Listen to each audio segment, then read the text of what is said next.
नमस्कार दोस्तों, education power के इस प्लेटफॉर्म पर स्वागत है आप सभी का। आज है 20 जनवरी 2021 और हम डिस्कशन करेंगे कुछ इंपॉर्टेंट करंट अफेयर को। यदि आप हमारे चैनल पर नए हैं तो हमारे चैनल को सब्सक्राइब कर लीजिए। चलिए शुरू करते हैं आज के पहले प्रश्न से। पहला प्रश्न है, हाल ही में रेल मंत्रालय ने बोगियों के आवंटन के लिए किस नीति को मंजूरी दी है? ऑप्शन एक है लौह अयस्क नीति, दूसरा ऑप्शन है बोगी परिवर्तन नीति, तीसरा है बोगी आवंटन नीति, चौथा है इनमें से कोई नहीं। इसका आंसर हो जाएगा ऑप्शन एक, यानी कि लौह अयस्क नीति। हाल ही में रेल मंत्रालय ने बोगियों के आवंटन के लिए लौह अयस्क नीति को मंजूरी दी है। तो इतनी सी बात आप लोग इसके संदर्भ में याद रखिए। चलिए इसके संदर्भ में कुछ मुख्य बातें हम लोग देख लेते हैं। कुछ मुख्य बातें इस प्रकार है। रेल मंत्रालय ने बोगियों के आवंटन और लौह अयस्क के परिवहन के लिए, किसके लिए? बोगियों के आवंटन के लिए और लौह अयस्क के परिवहन के लिए इस नीति को मंजूरी दी है। कौन सी नीति? लौह अयस्क नीति को मंजूरी दी है। अब लौह अयस्क नीति 10 फरवरी 2021 से, कब से? 10 फरवरी 2021 से लागू होगा। और अभी वर्तमान में केंद्रीय रेल मंत्री कौन है? पीयूष गोयल है। तो इतनी सी बात आप लोग इस प्रश्न के संदर्भ में ध्यान में रखिए। चलिए हम लोग चलते हैं अगले प्रश्न पे। अगला प्रश्न है, प्रधानमंत्री नरेंद्र मोदी ने देश के विभिन्न क्षेत्रों को केवड़िया से जोड़ने के लिए कितने ट्रेनों को हरी झंडी दिखाई है? केवड़िया गुजरात में है, जहां स्टैचू ऑफ यूनिटी बना हुआ है। तो ये प्रश्न है, ऑप्शन है 9, ऑप्शन 12, 16, इनमें से कोई नहीं। इसका आंसर हो जाएगा ऑप्शन 4, इनमें से कोई नहीं। अर्थात जो है यहाँ पे 8 ट्रेनों को मंजूरी दी गई है। कितने ट्रेनों को मंजूरी दी गई है? 8 ट्रेनों को मंजूरी दी गई है। चलिए इसके संदर्भ में कुछ मुख्य बातें हम लोग देख लेते हैं। कुछ मुख्य बातें इस प्रकार हैं। प्रधानमंत्री नरेंद्र मोदी ने, किसने? प्रधानमंत्री नरेंद्र मोदी ने विभिन्न क्षेत्रों को केवड़िया से जोड़ने के लिए 8 ट्रेनों को हरी झंडी दिखाई है। गुजरात की केवड़िया में नर्मदा नदी पर स्टैचू ऑफ यूनिटी के लिए निर्बाध कनेक्टिविटी की सुविधा देगी। मतलब यात्रियों को वहां जाने के लिए सुविधा प्रदान करने के लिए जो है ये शुरू किया गया है। तो इतनी सी बात आप लोग इस प्रश्न के संदर्भ में याद रखिए। चलिए हम लोग चलते हैं अगले प्रश्न पे। अगला प्रश्न है, हाल ही में किसे प्रतिष्ठित chief of army staff commendation, कौन सा chief of army staff commendation से सम्मानित किया गया है? ऑप्शन है रविंद्र कुमार जैन, दूसरा है सुनील शर्मा, तीसरा है नरेश सालेचा, चौथा है अमरीश कुमार चौधरी। तो इसका ऑप्शन हो जाएगा चौथा, अमरीश कुमार चौधरी। तो हाल ही में अमरीश कुमार चौधरी को chief of army staff commendation से सम्मानित किया गया है। अब इसे सम्मानित किया गया है तो इसके संदर्भ में कुछ मुख्य बातें हम लोग देख लेते हैं। कुछ मुख्य बातें इस प्रकार है। अमरीश कुमार चौधरी कोविड-19 महामारी और इसके विभिन्न अभियानों की महत्वपूर्ण अवधि के दौरान सशस्त्र बलों में उनकी उत्कृष्ट योगदान के लिए chief of army staff commendation से सम्मानित किया गया है। किस लिए सम्मानित किया गया है? क्योंकि ये कोविड-19 महामारी और इसके विभिन्न जो अभियान थे उनमें महत्वपूर्ण अवधि के दौरान सशस्त्र बलों में उसकी उत्कृष्ट योगदान था, इसीलिए chief of army staff commendation से सम्मानित किया गया है। अमरीश कुमार चौधरी वर्तमान में मिड रेल में मुख्य नियंत्रक के रूप में कार्य कर रहे हैं। इतनी सी बात आप लोग इस प्रश्न के संदर्भ में ध्यान में रखिए। चलिए हम लोग चलते हैं अगले प्रश्न पे। अगला प्रश्न है, हाल ही में किस देश ने ओपन स्काई संधि यानी OST छोड़ने की घोषणा की है? ऑप्शन है कनाडा, रूस, अमेरिका, इनमें से कोई नहीं। इसका आंसर हो जाएगा ऑप्शन 2, यानी कि रूस। हाल ही में रूस ने ओपन स्काई संधि OST को छोड़ने की घोषणा की है। अब इन्होंने छोड़ने की घोषणा की है तो इसके संदर्भ में कुछ मुख्य बातें हम लोग देखते हैं। चलिए मुख्य बातें इस प्रकार हैं। ओपन स्काई संधि 1993 में हस्ताक्षरित किया गया था। कब हस्ताक्षरित किया गया था? 1993 में हस्ताक्षरित किया गया था और 2002 में यह प्रभावी हुआ था।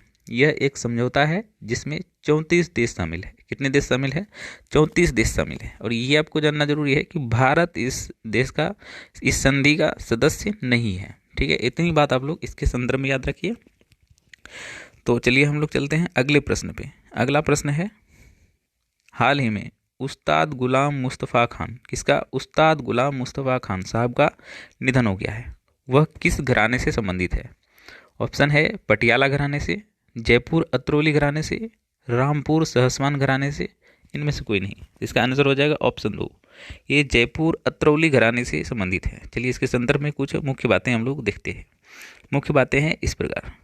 उस्ताद गुलाम मुस्तफ़ा खान का जन्म 1931 में हुआ था, या 1931 में हुआ था, और ये 17 जनवरी 2021 को स्वर्ग सुधार गए। हिंदुस्तान शास्त्रीय संगीत परंपरा में एक भारतीय शास्त्रीय संगीतकार थे। कौन थे? भारतीय शास्त्रीय संगीतकार थे। इतनी सी बात आप लोग इसके संदर्भ में याद रखिए। चलिए हम लोग चलते हैं अगले प्रश्न पे। अगला प्रश्न है, कभी कभी समाचारों में देखा जाने वाला आर्टेमिस किसका एक मिशन है? शनि का, बृहस्पति का, शुक्र का, चंद्रमा का? इसका ऑप्शन हो जाएगा चंद्रमा का। कभी कभी समाचारों में देखा जाने वाला आर्टेमिस चंद्रमा का एक मिशन है। चलिए हम लोग चलते हैं इसके संदर्भ में कुछ बातें देख लेते हैं। कुछ बातें इस प्रकार हैं। पहले आर्टेमिस मिशन को एक्सप्लोरेशन मिशन यानी कि EM फर्स्ट नाम दिया जाता था, नाम से जाना जाता था। ठीक है। अभी नासा के एक एजेंसी ने स्पेशल लॉन्च सिस्टम रॉकेट के लिए मुख्य चरण का एक गर्म अग्नि शनिवार आयोजित किया है, जो चंद्रमा को आर्टेमिस मिशन लॉन्च करेगा। चंद्रमा का ये जो आर्टेमिस मिशन, इसे लॉन्च करने के लिए क्या बनाया है? एक मुख्य चरण का एक गर्म अग्नि शनिवार का आयोजित किया है। तो इतनी सी बात आप लोग इसके संदर्भ में याद रखिए। चलिए हम लोग चलते हैं अगले प्रश्न पे। अगला प्रश्न है, हाल ही में CRPF तथा DRDO द्वारा विकसित एम्बुलेंस का नाम क्या है? ऑप्शन है रक्षिता, दूसरा ऑप्शन है रक्षक, तीसरा ऑप्शन है सुरक्षा, चौथा है रक्षक। तो इसका ऑप्शन हो जाएगा ऑप्शन 1। ठीक है। यानी कि हाल ही में CRPF तथा DRDO द्वारा विकसित एम्बुलेंस का नाम रक्षिता है। आपको बता दें कि रक्षिता क्या है? ये मोटर बाइक एम्बुलेंस है। चलिए हम लोग इसके संदर्भ में कुछ मुख्य बातें देखते हैं। मुख्य बातें इस प्रकार है। केंद्रीय रिजर्व पुलिस बल CRPF और institute of nuclear medicine and allied sciences INMAS DRDO ने संघर्ष क्षेत्रों में मेडिकल की इमरजेंसी के लिए रक्षिता नामक एक बाइक एम्बुलेंस विकसित किया है। क्या किया है? एक बाइक एम्बुलेंस विकसित किया है।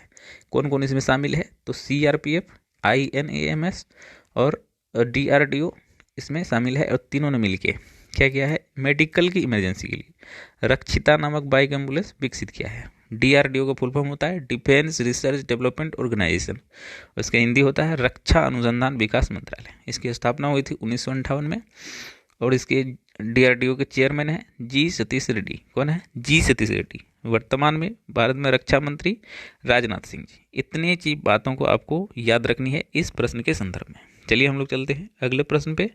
अगला प्रश्न है, हाल ही में संसदीय अस्थायी समिति ने, किसने? संसदीय अस्थायी समिति ने, समिति के द्वारा किन सोशल मीडिया कंपनी के प्रतिनिधियों को बुलाया गया है?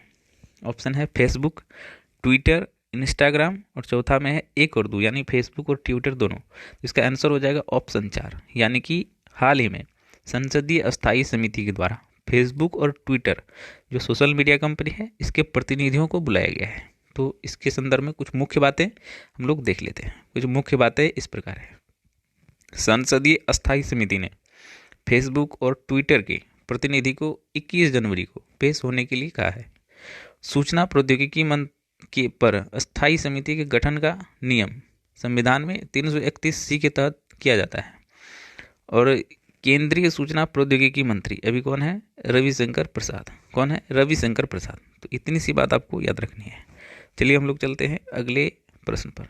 अगला प्रश्न है, कितने वर्ष बाद फिलिस्तीन ने 2021 में अपना पहला राष्ट्रीय चुनाव आयोजित करने के लिए तैयार हुआ है? ऑप्शन है 13 वर्ष, 15 वर्ष, 14 वर्ष, 12 वर्ष। इसका आंसर हो जाएगा ऑप्शन 3, यानी कि 14 वर्ष। 14 वर्ष बाद फिलिस्तीन ने 2021 में अपना पहला राष्ट्रीय चुनाव आयोजित करने के लिए तैयार हुआ है। अब ये तैयार हुआ है, तो चलिए हम लोग इसके संदर्भ में कुछ मुख्य बातें देखते हैं। मुख्य बातें इस प्रकार हैं। मुख्य बातें हैं 15 जनवरी 2021 को। कब? 15 जनवरी 2021 को फिलिस्तीन के राष्ट्रपति महमूद अब्बास द्वारा हस्ताक्षरित एक डिक्री के अनुसार इस वर्ष राष्ट्र में 3 चुनाव कराए जाएंगे। कितने चुनाव कराए जाएंगे? 3 चुनाव कराए जाएंगे। एक तो संसदीय चुनाव, दूसरा राष्ट्रपति चुनाव, और तीसरा होगा राष्ट्रीय परिषद के चुनाव कराए जाएंगे। फिलिस्तीन का पहला विधायी और राष्ट्रपति चुनाव कब हुआ था? 1996 में हुआ था। तो फिलिस्तीन का पहला विधायी और राष्ट्रपति चुनाव 1996 में हुआ था। और फिलिस्तीन की राजधानी कहाँ है? रामल्ला। कहाँ है? रामल्ला। और यहाँ के पीएम का नाम है मोहम्मद सतिये। क्या नाम है? मोहम्मद सतिये। तो इतनी सी बात आप लोग इसके संदर्भ में याद रखिए। चलिए हम लोग चलेंगे अगले प्रश्न पे। अगला प्रश्न है, देश का पहला श्रम आंदोलन संग्रहालय, कौन सा संग्रहालय? श्रम आंदोलन संग्रहालय किस राज्य में बनाया जाएगा? ऑप्शन है केरल, उड़ीसा, बिहार, इनमें से कोई नहीं। इसका आंसर हो जाएगा ऑप्शन ए, यानी केरल राज्य में देश का पहला श्रम आंदोलन संग्रहालय बनाया जाएगा।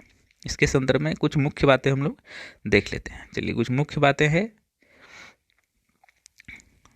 पहला श्रम आंदोलन यानी देश का पहला श्रम आंदोलन संग्रहालय केरल के अलपुझा में बनाया जाएगा। कहाँ बनाया जाएगा? केरल के अलपुझा में बनाया जाएगा। केरल का राजधानी है तिरुवनंतपुरम। केरल के मुख्यमंत्री का नाम है पी विजयन। क्या नाम है? पी विजयन। और राज्यपाल कौन है? आरिफ मोहम्मद खान। इतनी सी बात आप लोग इस प्रश्न के संदर्भ में याद रखिए। आज की करंट अफेयर सीरीज का प्रश्न खत्म होता है। मिलेंगे अगले सीरीज में, तब तक के लिए जय हिंद, जय भारत।